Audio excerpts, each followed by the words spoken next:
ভাঙার পর থেকে একবার বরিশাল ঘুরঘাটা পর্যন্ত পুরো রাস্তাটি খারাপ। বিশেষ করে মস্তাপুর থেকে এই রাস্তাগুলো এতই খারাপ যে বেশিরভাগ অ্যাক্সিডেন্টগুলো রাস্তার কারণে হয়।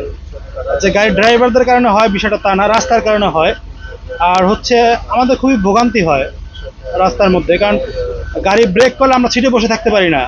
কালার এক্সপার্ট, জর্জ স্যাপ এবং মাইল্ড অন হ্যান্ডস টেকনোলজি সমৃদ্ধ অরিক্স ক্রিস্টাল ওয়াশ আপনার ঘুরঘাটা পর্যন্ত যে আমাদের মহাসড়কটি গেছে সেটা টানা কয়েকদিনের ভারী বর্ষণের কারণে রাস্তার বিভিন্ন জায়গায় ভেঙে গিয়েছে এবং জলাবদ্ধতা সৃষ্টি হয়েছে। এর কারণে সড়ক দুর্ঘটনারও পরিমাণ বেড়েছে। ভাঙ্গা থেকে রাস্তাটা বরিশাল পর্যন্ত ভাঙ্গা, মস্তাপুর পর্যন্ত এই ভাঙ্গা রাস্তাটা চাপা হয়ে গেছে। এই রাস্তাটা দ্রুত ঠিক করতে হবে, নাহলে জনগণের ভোগান্তি পড়তেছে। অবস্থাও অনেক খারাপ, রাস্তারও মাংসুর বেশি ভাঙ্গা, মানে অনেক জায়গা অনেক খাওয়া হয়ে রয়েছে, গ্যাপ হয়ে রয়েছে।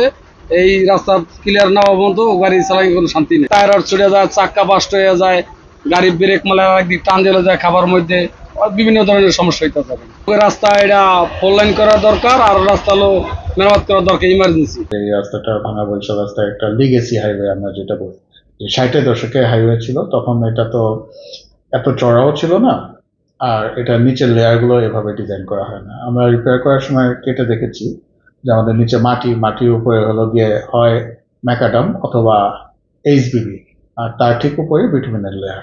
ফলে এই রাস্তার যে মানে এখনকার যে ট্রাফিকের ভলিউম বা যে লোডটা যাচ্ছে সেই তুলনায় এখানকার বর্তমান যে লেয়ার কম্পোজিশন বা ডিস্ট্রিবিউশন এই কোনোটাই যথোপযুক্ত নয়, ইনঅ্যাডিকুয়েট।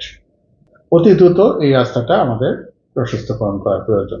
এটার জন্য স্বল্প মেয়াদী আমরা যেটা করছি যে আমাদের অলরেডি বিভিন্ন প্যাকেজের মাধ্যমে আমরা ভাঙা থেকে টেকহাট পর্যন্ত রাস্তাটা 6 ফিট করে, দুই পাশে 6 ফিট করে মোট 12 ফিট চওড়া করার কাজ চলমান, কাজটা খুব শীঘ্রই শেষ হয়ে যাবে।